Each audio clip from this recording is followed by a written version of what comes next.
చావు అంటే ఎవరికైనా భయమేగా. భయమా కాదా? నాకు భయం లేదు అంటానికి వీల్లేదు, అందరం అంటాం. కానీ ఆ సమయం వచ్చేసరికి ఏమవుతుంది? భయపడతాం. ఊర్లో దోర్నాల్లో ఒకసారి మొట్టమొదటి మీటింగ్స్ జరుగుతుంటే అప్పుడు మరి మాకు ఆ ఊరు చిన్నదే కాబట్టి గెస్ట్ హౌస్లు అయ్యగారిని ఉంచడానికి ఏం దొరకలేదు. ఫారెస్ట్ డిపార్ట్మెంట్ వాళ్ళది ఒక గెస్ట్ హౌస్ ఉంది. వెళ్ళి వాళ్ళని అడిగితే ఎట్లా ఒక పర్మిషన్ ఇచ్చారు.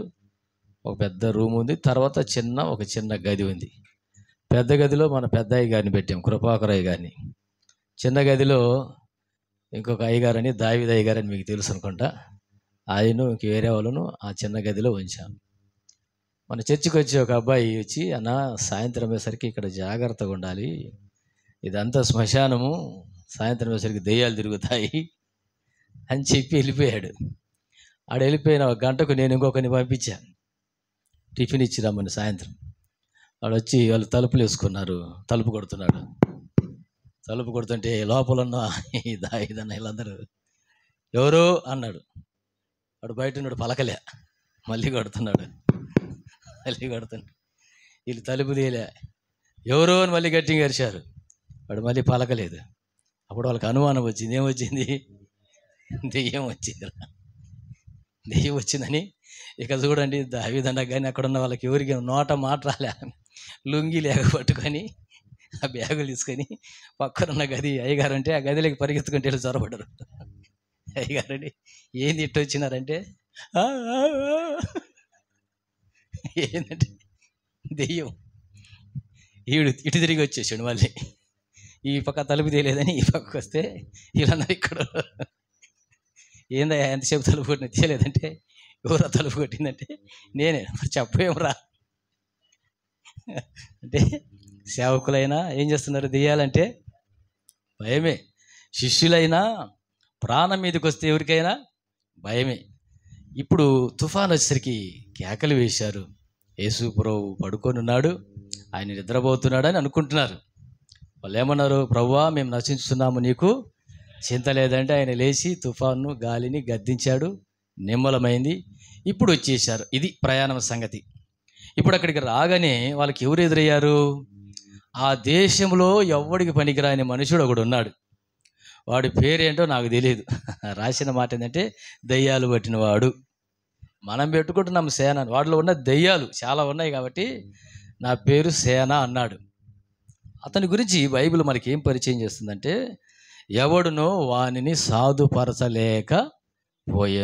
ఎవ్వరు బాగు చేయలేరు. తల్లిదండ్రులు, ఏమండి, రక్త సంబంధువులు, బంధువులు, ఆ ఊరు వాళ్ళందరూ అతనికి వేస్ట్ అని చెప్పేసి అతన్ని ఏం చేశారు? రిజెక్ట్ చేసేసారు. అతను ఇప్పుడు ఊర్లో లేడు. ఎక్కడ ఉంటున్నాడు? అతను సమాధుల్లో ఉంటున్నాడు. సమాధుల్లో ఎవరైనా ఉండగలరా? ఏమండి, సమాధుల్లో మనం ఉండలేం. ఎందుకంటే అదొక భయానకమైనటువంటి వాతావరణం. కాబట్టి ఇతడు అక్కడే రాత్రింబవళ్ళు ఉండేవాడు. రాళ్లతో తను తాను గాయపరుచుకుంటున్నాడని ఆ దారిని వెళ్ళటానికి ఎవడికి కూడా ధైర్యం ఉండేది కాదు. ఇలాంటి పరిస్థితుల్లో అతను ఉన్నాడు. యేసు ప్రభు అక్కడికి రాగానే అతన్ని కలుసుకున్నాడు. అతనిలో ఉన్న దయ్యాలు కేకలు వేశాయి. యేసు ప్రభు వారు ఆ దయ్యాలను గద్దించాడు. అతనిలో నుంచి దయ్యాలన్నీ వెళ్ళిపోయాయి. దేవునికి స్తోత్రం, హల్లెలూయా. ఇప్పుడు బైబిల్లో మనం ఏం చూస్తామంటే, అతడు స్వస్థ చిత్తుడై బట్టలు ధరించుకొని యేసు పాదముల యొద్ద కూర్చున్నాడు. ఇప్పుడు బాగా అయిపోయాడు. నిన్నటి వరకు, ఇంతకుముందు వరకు అతడు ఒక భయంకరమైన వ్యక్తి. ఆ తల్లిదండ్రులు ఎందుకు కన్నాంరా ఇట్లాంటి బిడ్డను అని అనిపించుకునే పరిస్థితి. ఆ ఊరి వాళ్ళకు ఎవ్వరికి అవసరం లేనివాడు. వాక్యములో మనం చూస్తాం కదా, ఎవడును వానిని సాధుపరచలేబట్టి ఏ డాక్టర్ కూడా, ఏ వైద్యుడు, ఏ రకమైనటువంటి పరిస్థితి అతనిని బాగు చేయలేకపోయింది. యేసు ప్రభు మాత్రమే బాగు చేశాడు. ఇప్పుడు అతను ఏం చేశాడంటే, యేసు ప్రభు ఆ పని చేసుకొని అతను బాగు చేసుకొని తిరిగి వెళ్తున్నాడు. అప్పుడు అతను యేసు ప్రభు దగ్గరికి వచ్చి, అయ్యా నేను కూడా మీతో పాటు వస్తాను అన్నాడు. అయితే యేసు ప్రభు అతనికి చెప్పిన మాట మనం చదివాం. యేసు ప్రభు అతనితో ఏమన్నాడంటే, నీవు నీ ఇంటి వారి వద్దకు వెళ్ళి నీ ప్రభువు నీ యందు కనికరపడి నీకు చేసిన ఆ ఆశ్చర్య కార్యములన్నిటినీ ఎవరికి చెప్పమన్నాడు? నీ ఇంటి వారికి చెప్పమన్నాడు. ప్రియులారా, ఈరోజు క్రైస్తవ సమాజము ఎక్కడ వేసిన గొంగలి అక్కడే అన్నట్టుగా ఎందుకు ఉంటుందంటే, చాలామంది యేసు ప్రభు దగ్గరికి వచ్చి మేలు పొందుతున్నాం, కానీ పొందిన మేల గురించి ఇతరులకు చెప్పలేని స్థితిలో మనం ఉంటున్నాం. ఈరోజు క్రైస్తవ సమాజము ఎందుకు బలహీనమైపోతుంది, బయట వాళ్ళకు ఎందుకు చులకనైపోతున్నామంటే, ప్రభువుని గురించి, ఆయన శక్తిని గురించి, ఆయన యొక్క ప్రేమను గురించి, ఆయన గొప్పతనాన్ని గురించి, ఆయన మహిమను గురించి చెప్పవలసిన వాళ్ళకు మనం చెప్పలేదు. మనం ఏంటంటే, ఈ యొక్క జబ్బు పోతే చాలు బాగుండు అనుకొని వచ్చేవాళ్ళు కొంతమంది. ఏమండి, ఈ బిడ్డకు పెళ్ళి అయితే చాలు అనుకొని వచ్చేవాళ్ళు. అలాగే ఏదో మన అవసరతను బట్టి చాలామంది ప్రభు దగ్గరికి వచ్చేవాళ్ళు ఉన్నారు. ప్రభు చేస్తాడు, మనందరికీ చేస్తాడు. ఆయనకి ఎవ్వరూ తక్కువేం కాదు, అందరికీ మేలు చేస్తాడు. అయితే మేలు పొందిన తర్వాత మనము చేయాల్సిన పని మనం చేయట్లేదు. యేసు ప్రభు ఇతనికి చెబుతున్న మాటే మనం కూడా మన జీవితానికి అన్వయింపు చేసుకుందాం. ఏం చెప్పాడు యేసు ప్రభువారు? ప్రభువా, నేను నీతో కూడా వస్తానంటున్నాడు. ఇతను ఎంట పెట్టుకొని తిరగాలి. మరి ఊరూరికి తెలిగి ఇప్పుడున్న పాస్టర్లుగానైతే అని యూట్యూబ్లోనో, ఫేస్బుక్లోనో, ట్విట్టర్లోనో, ఏమండి, ఏదో దాంట్లో సోషల్ మీడియాలో పెట్టి చూడండి మేము బాగు చేసాం, ఒకప్పుడు ఇప్పుడు నాడు నేడు.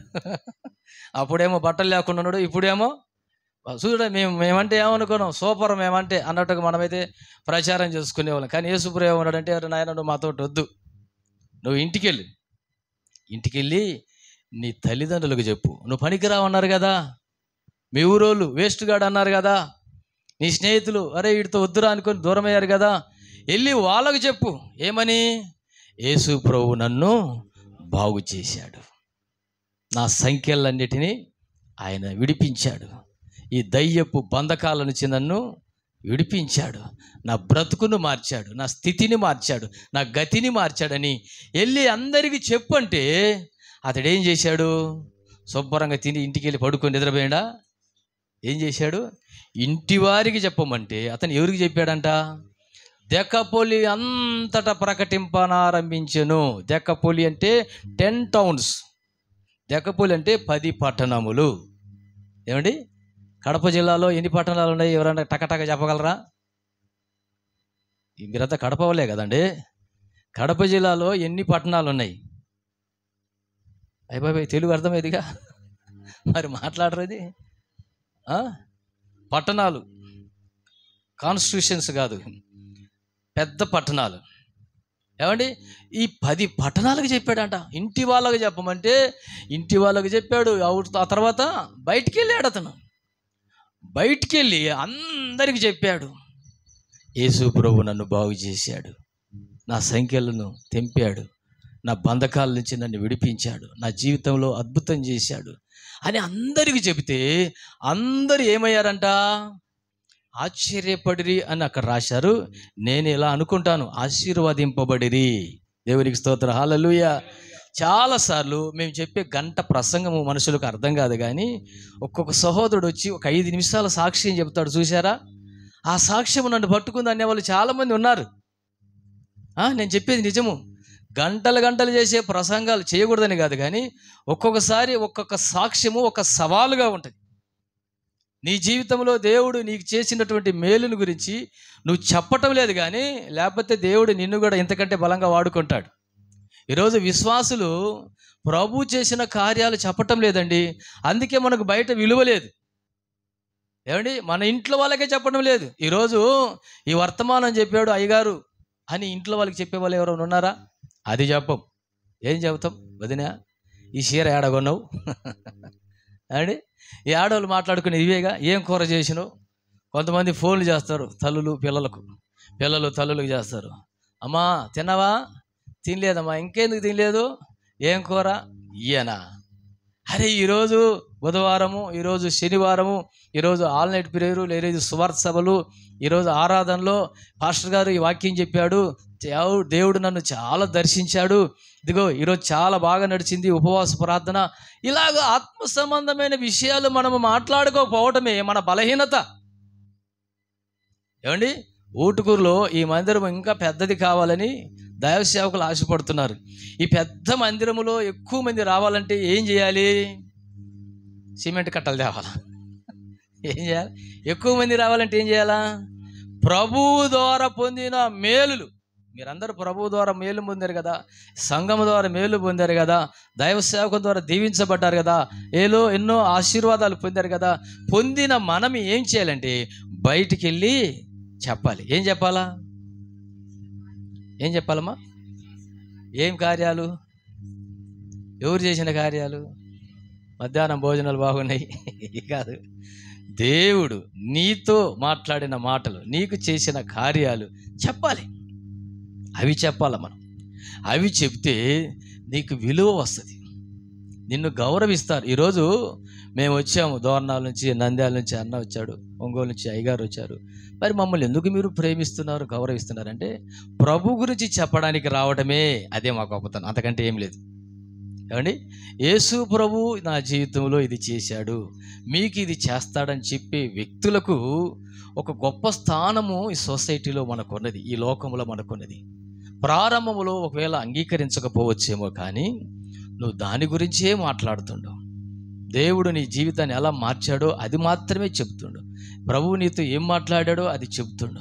నీ యందు కనికరపడి నీకు చేసిన కార్యములను గురించి నీ ఇంటి వారికి చెప్పమన్నాడు.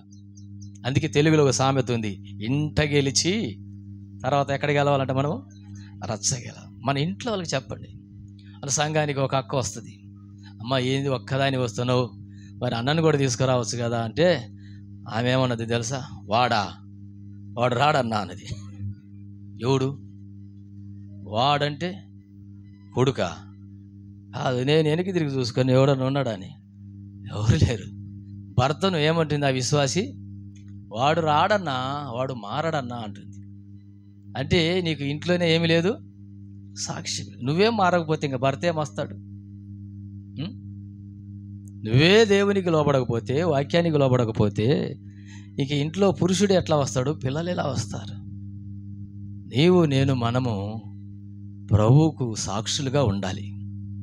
అప్పుడు యేసు ప్రభు ఏమన్నాడంటే, మీరు భూదిగంతముల వరకు నాకు సాక్షులైనారు.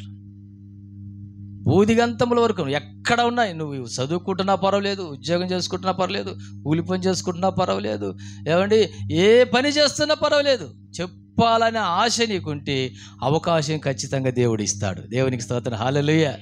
ఎట్టగైనా సరే అవకాశం ఇస్తాడు. కొంతమంది దైవ సేవకులు ఎట్టగైనా చెప్పాలని, డానియల్ గారని పెద్ద దైవ సేవకుడు, ఫెలోషిప్ నాయకుడు ఒక ఆయన ఉండేవాడు. ఆయన లెక్కల మాస్టర్ అంట.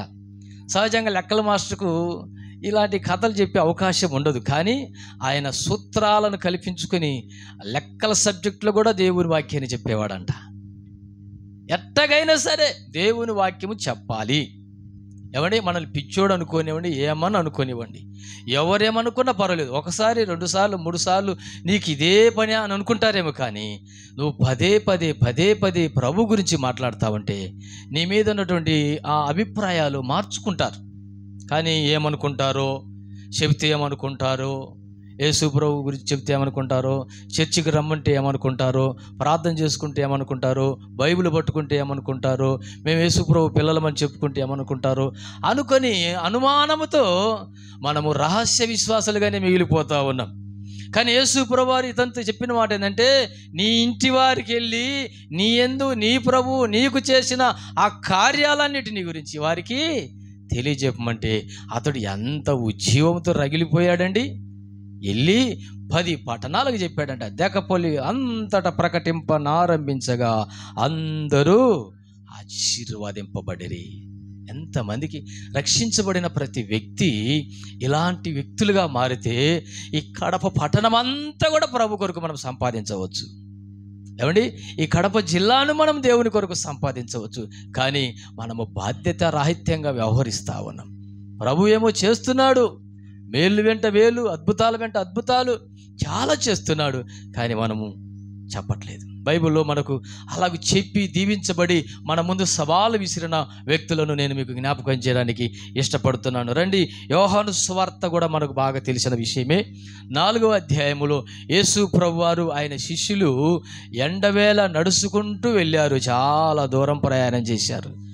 మంచి ఎండవేళకు వారు ఒక ఊరికి వచ్చారు. ఆ ఊరి పేరు సుఖారా.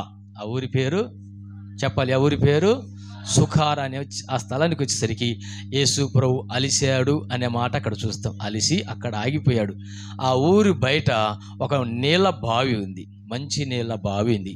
ఆ బావి దగ్గరికి ఆ ఊరి వాళ్ళందరూ వచ్చి నీళ్లు చేదుకొని వెళ్తారు. అయితే ఉదయమో సాయంకాలమో నీళ్ళ కోసం వచ్చేవాళ్ళు ఉన్నారు, కానీ మధ్యాహ్న కాలంలో ఎవరు లేరు.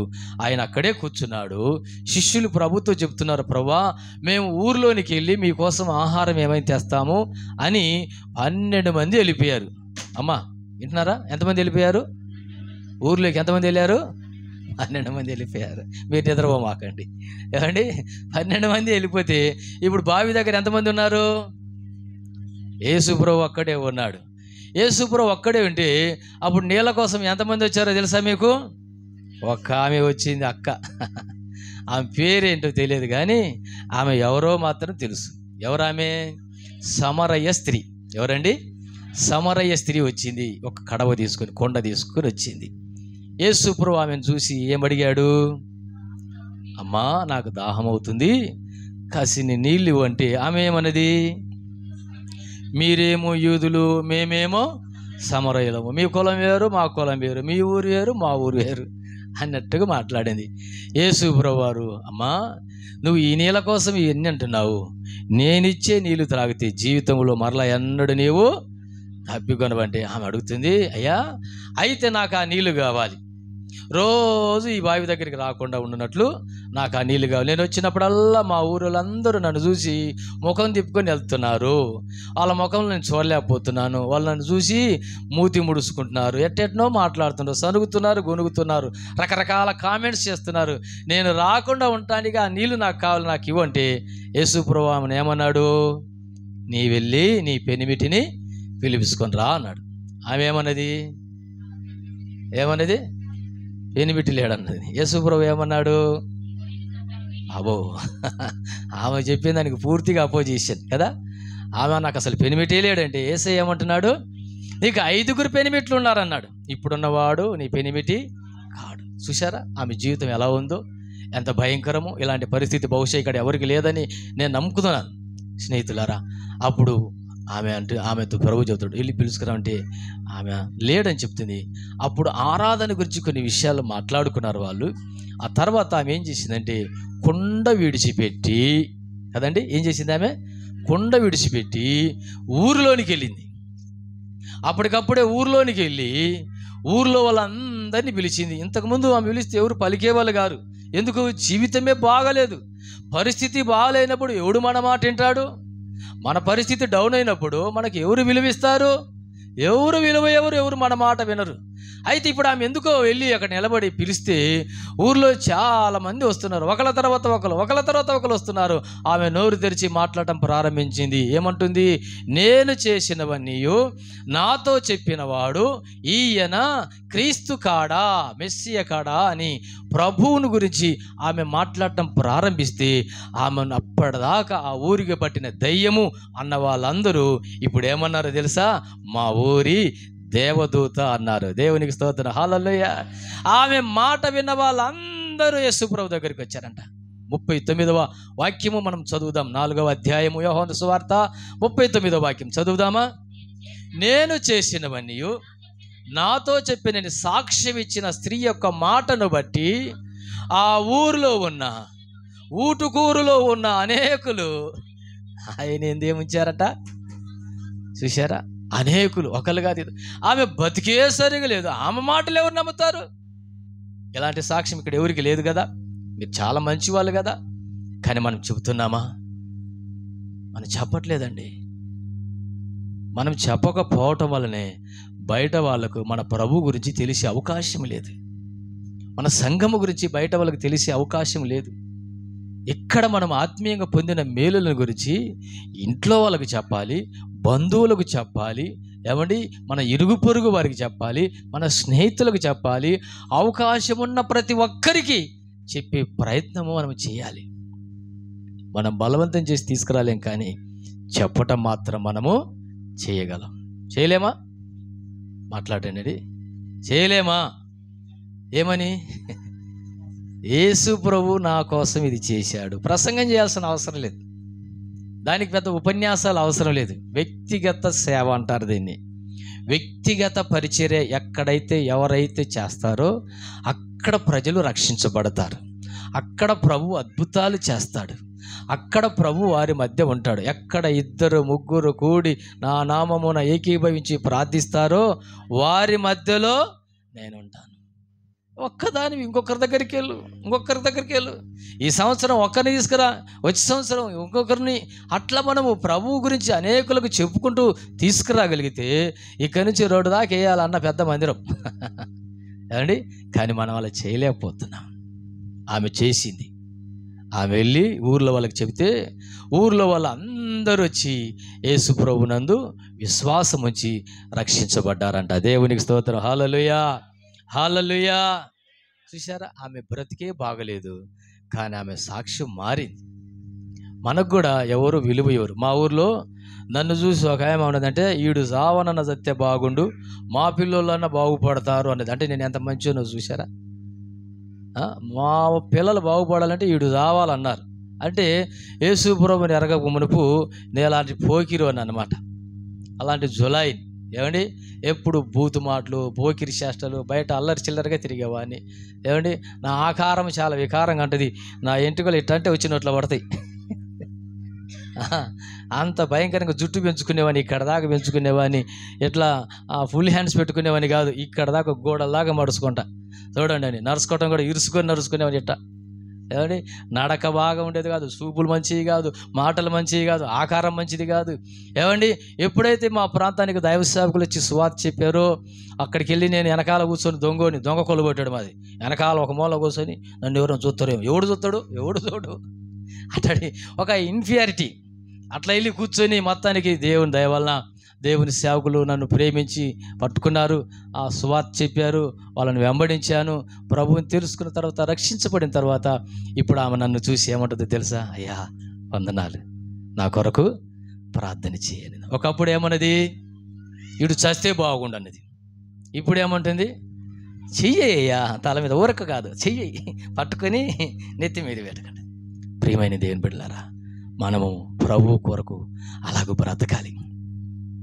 ఒకప్పుడు పనికిరాని వాళ్ళమే, కానీ ఇప్పుడు ప్రభు గురించి మాట్లాడితే, ప్రభు చేసిన కార్యాల గురించి మనం మాట్లాడితే దేవుడు మనల్ని ఒక గౌరవప్రదమైన స్థితికి తీసుకెళ్తాడు.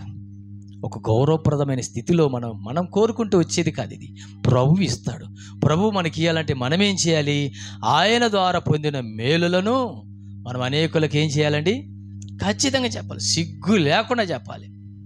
నాకు తెలిసిన ఒక సహోదరుడు ఉన్నాడు, పెయింట్ పని చేస్తాడు. ఆయన పెయింట్ పని అండి, గోడలకి వేస్తాడు చూసారా, పెయింట్ పని చేస్తాడు. ఒకసారి డిఎస్పి గారి ఇంటికి పెయింట్ పని వేయడానికి వెళ్ళాడు ఆయన. డిఎస్పి గారు కూడా నిలబడి ఉంటే, నమస్తే సార్ అన్నాడు. నమస్తే, బాగా అన్నాడు. ఇదేమో సార్ 4 రోజులు ఉంటే పోదు సార్, రేపు మన రంగు కూడా బయట పడుతుంది సార్ అని డిఎస్పికి సువార్త చెబుతాడు ఆయన. అంటే ఆయన ఉద్దేశం ఏంటంటే, ఎవరికైనా సరే చదువు లేదు పాపం, ఏలుముద్రగాడే, సంతకం కూడా రాదు ఆయనకు పాపం, పోతురాజు ఆయన పేరు. ఏమండి, సంతకం పెట్టకూడదు, ఏలుముద్ర వేస్తాడు. ఆయన ఎక్కడ పనికి వెళ్ళినా కానీ ప్రతి ఒక్కరికి ఏం చెప్తాడు? సువార్త చెప్తాడు, సాక్ష్యం చెప్తాడు. భయంకరమైన త్రాగుబోతు ఆయన. ఎక్కడ పడితే అక్కడ పడిపోతే భార్య పిల్లలు వెళ్ళి తీసుకొచ్చుకునేవాళ్ళు. అలాంటి వ్యక్తి ఇప్పుడు సాక్ష్యం చెప్తున్నాడు, సార్ నేను భయంకరమైన త్రాగుబోతున్నాను, ఎక్కడ పడితే అక్కడ కాలువలో పడిపోయి రోడ్డు పక్కన పడిపోయేవాడిని, యేసు ప్రభు నన్ను మార్చారు సార్, త్రాగుడు మానుకున్నాను, ఒకప్పుడు బూతులు మాట్లాడేవాడిని, ఇవన్నీ మానుకున్నాను. ఇవి చెప్పినప్పుడు అనేకులకు ఏమవుతుంది? ఒక వింత. ప్రారంభంలో ఏదో రావడం, మత పిచ్చోడు ఏదో పిచ్చోడు మాట్లాడుతుండే అనుకోవచ్చు. కానీ నీ సాక్ష్యము విన్న తర్వాత, నీ జీవితమును చూసిన తర్వాత అనేకులు ఆశీర్వదించబడతారు. కనుక దేవుని బిడ్డలారా, మనము అలాగ ఉండాలి. ఎలా ఉండాలండి? ఇలా ఉండాలి, అనేకులకు చెప్పాలి. ఈరోజు యేసు ప్రభువుని గురించి, బైబిల్ గురించి, క్రైస్తవ్యాన్ని గురించి, భక్తిని గురించి తెలియని వాళ్ళు తులవలుగా మాట్లాడుతూ ఉన్నారు. తులవలుగా మాట్లాడుతున్నారంటే దానికి కారణము మనము ప్రభు గురించి చెప్పలేకపోవటమే. యేసు ప్రభు యొక్క గొప్పతనాన్ని గురించి మనము మాట్లాడలేకపోవటం. కానీ మనం యేసు ప్రభు గురించి మాట్లాడినప్పుడు ప్రజలు ఆశీర్వదించబడతారు. మన జీవితము మంచిది కాకపోవచ్చు, కానీ యేసయ్య చాలా మంచివాడు. కాబట్టి ఆయన గురించి మనం చెప్పడం మనం నేర్చుకున్నట్లయితే అది మనకెంతో ఆశీర్వాదం. మీకు తెలుసు, యెహోషువ గ్రంథము 6వ అధ్యాయాన్ని కూడా మనం చూసినట్లయితే, యెరికో అనే ఊరిలో చాలామంది ఉన్నారు.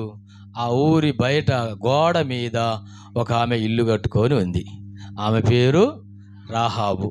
ఏమండి, మరి ఆమె ఆ ఇంటిలో ఉన్నప్పుడు ఇశ్రాయేల్ సైన్యంలోంచి, లేకపోతే ఇశ్రాయేల్ ఆ సమాజంలో నుంచి, పాలెములో నుంచి 2 మనుషులు వచ్చారు. ఎక్కడికి? రాహాబు ఇంటికి వచ్చారు. ఆ ఇంటిలో ఆమె వారిని దాచింది అని మనకు తెలుసు. మరి యెరికో సైనికులు వచ్చారు, అడిగారు, వెళ్ళారని చెప్పింది. అంతా జరిగిన తర్వాత వాక్యంలో మనం ఏం చూస్తామంటే, అందరూ చంపబడ్డారు, కానీ రాహాబు ఇంటివారు మాత్రమే రక్షించబడ్డారు. ఎందుకు? అసలు ఆమె ఎవరు? వేశ్య కదా. రాహాబు అనే ఆమె ఎవరు? ఒక వేశ్య. వేశ్య మాటలు ఎవరైనా వింటారమ్మా? తల్లిదండ్రులు అని వింటారు, మా కడుపున చెడబుట్టిందిరా, మా వంశానికి, మా ఇంటికి చెడ్డ పేరు తెస్తుందని ఆ అమ్మాయిని ఎన్ని రకాలుగా మాట్లాడి ఉంటారు. ఇప్పుడు ఆమె మాట్లాడుతుంది, వెళ్ళి నానా, లేకపోతే అమ్మ, అక్క, అన్న అని బంధువులందరినీ పిలుచుకొని చెబుతుంది, ఇదిగో ఇశ్రాయేల్ దేవుడు ఎర్ర సముద్రమును 2 పాయలుగా చీల్చాడు, 6 నెలలను ఇశ్రాయేల్ నడిపించాడు, పగలు మేఘస్తంభంలో, రాత్రి అగ్నిస్తంభంలో వారికి ముందుగా నడుస్తున్నాడు, వారికి ఆకాశం నుంచి మన్నాను పంపిస్తున్నాడు, బండను చీల్చి వాళ్ళకు నీళ్ళని ఇస్తున్నాడు. ఆ దేవుడు, ఆ ప్రజలు ఈ పట్టణాన్ని స్వాధీనం చేసుకోబోతున్నారు, రండి మనం ఆ దేవుని నమ్ముకుందాము, రండి ఆయన మాట ప్రకారం మనము ఆ ఇంటిలోనికి వెళ్దామని చెప్తే వారందరూ నమ్మారంట.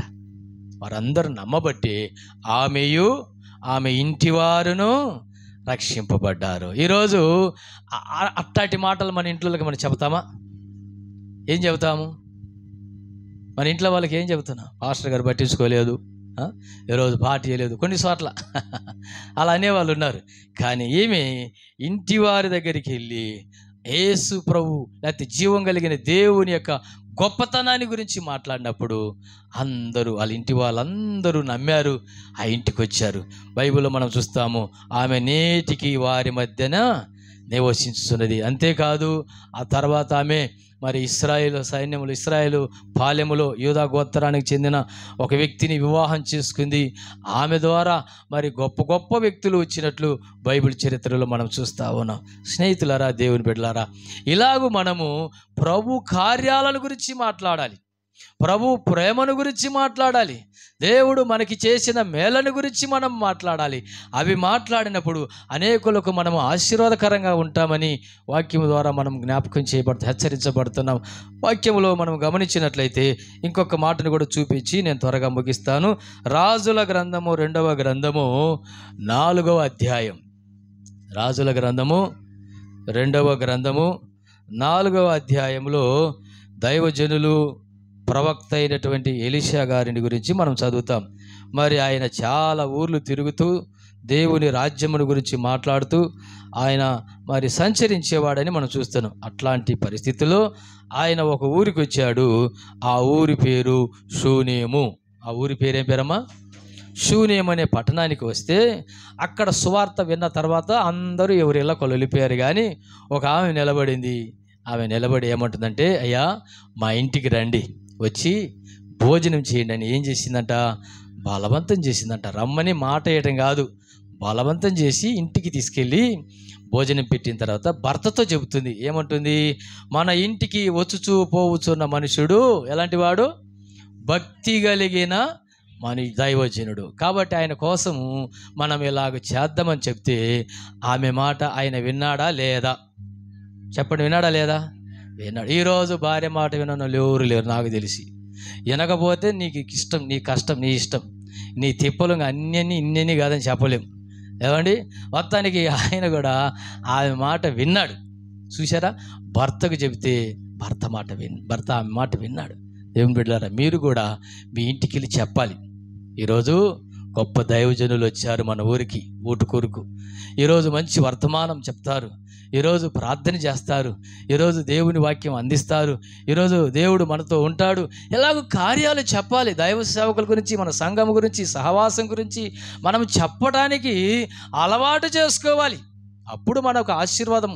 ఏమండి, వచ్చాం పోయాం అనే వైనం కాదు మనం ఉండాల్సింది.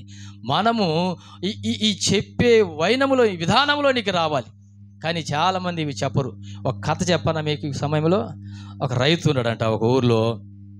వ్యవసాయం చేసుకుంటూ ఉండేవాడు పొలంలో.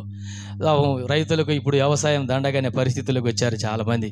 ఎందుకంటే కష్టపడి పంటలు పండించిన చివరికి గిట్టుబాటు రేటు రావటం లేదు. పాపం దానివల్ల రైతులు ఏం చేస్తున్నారంటే అప్పుల పాలవుతున్నారు. అప్పులు ఎక్కువైన వాళ్ళు ఏం చేస్తున్నారు? ఆత్మహత్య చేసుకుంటున్నారు. ఇట్టాటోడే ఈ రైతు కూడా పాపం బాగా ఇబ్బందులు పడి అప్పులు పాలై అయినా వదిలిపెట్టలేక వేరే గత్యంతరం లేక వ్యవసాయం చేసుకుంటాడంట. వ్యవసాయం చేసి పొలంలో పని చేసుకుంటే ఒక అలికిడి, ఒక శబ్దమైన పడిందంట. ఏంట్రా శబ్దమైన పడిందని చూస్తే వాళ్ళ చేలోకి ఒక ఏనుగు వచ్చిందంట. ఏమొచ్చింది? ఒక ఏనుగు వచ్చిందంట. ఏంట్రా పెద్ద ఆకారం మన దగ్గరికి చూస్తే ఏనుగు. ఏనుగు ఎట్టుంటుందో మీకు తెలుసు. ఏనుగు ఎట్టుంటుంది? చాటలు ఉంటాయి అంతేనా, పెద్దగా నల్లగా ఉంటుంది కదా. కానీ ఈ ఏనుగు ఎట్టుందంటే తెల్లగా ఉందంట. ఏనుగు ఎట్టుందమ్మా? తెల్లటి ఏనుగు అంట. అరే ఆశ్చర్యపోయాడు. దగ్గరికి వచ్చేసరికి ఏనుగు మాట్లాడుతుందంట. రే ఎవడరా నువ్వు అంటుందంట. ఏనుగు మాట్లాడమేంది చాలా వింతగా ఉంది అనుకున్నాడంట. అప్పుడు ఆ ఏనుగు ఎవరో నువ్వు దగ్గరికి రావద్దంటే అప్పుడు ఆ రైతు అంటున్నాడంట, అయ్యా మహాప్రభు తమరెవరో మాట్లాడుతున్నారు, ఏనుగంటే నల్లగా ఉంటుంది చూసాము, మీరేదో తెల్లగా ఉన్నారంటే, అరే నేను అడవిలోంచి వచ్చిన ఏనుగుని కాదురా, నేను మోక్షము నుంచి వచ్చాను రా అన్నదంట. ఎక్కడి నుంచి వచ్చానంట? మోక్షం నుంచి వచ్చానంటే, అమ్మా నీకు దండం పెడతా, ఈ అప్పుల పోడు తట్టుకోలేకపోతున్నా, ఇంట్లో నా భార్య పోడు పడలేకపోతున్నా, పిల్లల స్కూల్ ఫీజులు కట్టలేకపోతున్నా, బయట తలెత్తుకొని తిరగలేకపోతున్నా, ఈ బతుకొద్దు నాకు, నేను కూడా నీతో పాటు మోక్షానికి వస్తానంటే పాపం కన్నీళ్ళతో ఏడుకుంటే ఏనుగు జాలి పడిందంట. సరేరా వచ్చేసి అన్నదంట. అప్పుడు ఆయన అన్నాడంట, అమ్మమ్మ 5 నిమిషాలు ఇంటికి వెళ్ళి ఈ బట్టలన్నీ మాసిపోయినాయి, స్నానం చేసి బట్టలు వేరే వేసుకొని వస్తాను, వెళ్ళిపోదామన్న. సరే తొందర రాపు, నువ్వు వచ్చేదాకా ఉంటాను అన్నదంట. ఇప్పుడు ఇంటికి వెళ్ళాడు హడావుడిగా. రోజు సాయంత్రం దాకా వచ్చేవాడు కాదు. ఈరోజు 1 గంటకే వచ్చేసరికి ఆ భార్య కూడా ఆశ్చర్యం వేసి, ఏమయ్యా ఏం పెందలు కడిచినట్టే, ఏం లేలే నీళ్ళు పెట్టు బాత్రూంలో స్నానం చేయాలనంట. ఏంది చెప్పు అంటే, ఏం లేలే ముందు స్నానం చేయాలి నీళ్ళు పెట్టు. కొంతమంది ఆడవాళ్ళు పట్టుబడితే ఏమండి వదులుతారమ్మా? వదలు, చెప్పేదాకా చెయ్యరు. అతనికి ఏం లేదులేండి, ఎంతసేపటికి చేయకపోతే ఎప్పుడు ఏం లేదు. ఈరోజు మన చేలోకి తెల్ల ఏనుగు వచ్చింది. ఎక్కడి నుంచి వచ్చామని అడిగితే మోక్షం నుంచి వచ్చానన్నది. కాబట్టి నేను మోక్షానికి వెళ్తున్నానంటే ఇంకా బోరున ఏడుతుందంట. పెళ్లి రోజు పాస్టర్ గారి ద్వారా ప్రమాణాలు చేస్తే లేమికైనను కలిమికైనను వ్యాధి ఎందును ఆరోగ్యం ఎందును ఇతరుల వల్లక నిన్నే ప్రేమించి నీతోనే బ్రతుకు కాలం అంతా కాపురం చేయదు అంటే, మరి ఇప్పుడేంటి నన్ను ఇడిచిపెట్టి వెళ్ళిపోతున్నది, దీనికి న్యాయమా చెప్పు మామా అని ఏడుతుందంట. ఏడుతుంటే సరేలే నువ్వు కదా, నువ్వు కూడా రెడీగా తొందరగా పోదామంటే ఇదిగో చిటికలో అన్నది. ఈయన బాత్రూమ్కి వెళ్ళి స్నానం చేసేసరికి పక్కింటి పొలమ్మ కాడిపోయింది. వదినా ఏంది వదినా, నేను మా ఆయన ఇద్దరము మోక్షానికి. ఎట్టబోతారు? మా చేలోకి ఏనుగు వచ్చింది, తెల్ల ఏనుగు. అదేంది వదినా, ఇద్దరం పక్కన ఉండడం, కూర చేసుకున్న పచ్చడి చేసుకుని ఇద్దరం కలిసి తినేవాళ్ళము, కొలాయి కాడ నీళ్ళ కాడ కూడా ఇద్దరు తాగాదాడుకునే వాళ్ళము, ఇద్దరు కలిసి తాగాదాడేవాళ్ళం, సినిమా కూడా ఇద్దరం పోయేవాళ్ళము. మరి నన్ను వదిలిపెట్టడం నీకు న్యాయం అంటే, సరే నువ్వు కూడా రా అన్నదంట. పొలమ్మ పోయి శానమ్మకు చెప్పింది, శానమ్మ పోయి ఊరు వాళ్ళందరికీ చెప్పింది. మొత్తం ఊరంతా కదా నీకు స్నానం చేసి బట్టలు వేసుకునేసరికి ఈ నుంచి కడప సెంటర్ అదేది వినాయక నగర్ దాకా పోయింది. అక్కడ దాకా వచ్చేసరికి ఈ ఏనుగంటే ఏందిరా మానవుడా, నిన్ను ఒక్కడిని రమ్మంటే ఏం పని చేసేవారు నువ్వంటే, నోరు దులబొట్టి నా భార్యతో అన్నానమ్మా, అది వెళ్ళి ఊరు మొత్తాన్ని తీసుకొచ్చింది. ఏం చేశానంటే, సరే పట్టుకోరా నా తోక అన్నదంట. తోక పట్టుకున్నది. ఇప్పుడు భార్య ఆయన కాలు పట్టుకుంది, ఆయన భార్య కాలు పొల్లమ్మ పట్టుకుంది. అలా తర్వాత ఒకరు మొత్తం కడప మొత్తం చుట్టుకుంది. ఇక లేచి పోతామని ఏనుగు పోతా ఉంటే భార్య అడుగుతుందంటే, ఏమయ్యా మన చేలోనేమో గుమ్మడికాయలు ఇంతింతే కాస్తున్నాయి, ఆ మోక్షములు ఎంతలా ఉంటాయి చెప్పు అని గీరుతా ఉంటే, పోయినాకు చూద్దాంలే ఇప్పుడేం తొందర ఏందంట. ఎంత ఉంటాయి చెప్పు? పొల్లమ్మ అడుగుతుంది. చెప్పుని కేజీ గీరుతుందంట, రక్కుతుందంట, ఆ కాళ్ళ బట్టి రక్తం కారుతుందంట. వాడికి తట్టుకోలేక ఇంత అన్నాడంట. మొత్తం పోయి మృత్యుంజయ గుంటలో పడ్డారు. ఎవడి ఇట్లాంటి చెబుతాం బయట, మనం ప్రభు గురించి ఏమైనా చెబుతున్నామా? ఈరోజు ఊటుకూరులో 2 రోజులు సభలు జరుగుతున్నాయి, దైవసేవకులు వస్తున్నారు, వాక్యం చెప్తున్నారు, మారు మనసు పొందుదాము, రక్షణ పొందుదాము, ఈరోజు బాప్తిసాల కార్యక్రమాలు ఉన్నాయి. ఇవి చెప్పి అనేకులను ప్రభు దగ్గరికి తీసుకురావడానికి మనం అలవాటు చేసుకోవాలి. దేవుని బిడ్డలారా, వాడు 10 పట్టణాలకు చెప్పాడంట. జకపొలి మొత్తము ఆరంభింపగా అందరూ ఏమయ్యారంట? ఆశ్చర్యపడ్డారు. నేను అంటాను ఆశీర్వదించబడ్డారు. స్నేహితులారా, మనం ఆ అనుభవంలోనికి రావాలి. ఎప్పుడైతే మనం ఆ అనుభవంలోకి వస్తామో అప్పుడు దేవుడు మన ద్వారా మహిమపరచబడతాడు. దేవుడు మన ద్వారా మహిమపరచబడితే దేవుడు ఏమన్నాడు? నన్ను గణపరచు వారిని నేను కూడా ఏం చేస్తాను?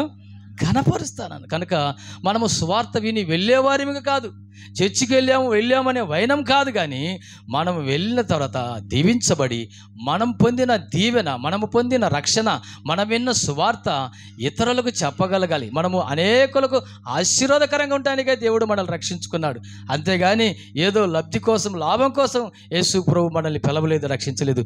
మీరు ఆశీర్వాదమునకు వారసులవుటకే దేవుడు మనలను పిలిచాడు. అబ్రహామును దేవుడు పిలిచినప్పుడు కూడా ఆ మాట అన్నాడు, నీవు అనేకులకు ఆశీర్వాదముగా వద్దు. మన ప్రభువైన యేసుక్రీస్తు ఈ లోకానికి వచ్చి ప్రాణం పెట్టింది తన కోసం కాదు, మన అందరి కోసం. కనుక మనము కూడా మన కుటుంబాలకు, మన బంధువులకు, మన ఇరుగు పొరుగు వారికి ఆశీర్వాదకరంగా, దీవెనకరంగా ఉండునట్లు మనల్ని మనము ప్రభు చేతిలో సాధనాలుగా మార్చుకుందాము. సాక్షులుగా జీవించడానికి ప్రభువుకు అప్పగించుకుందాము.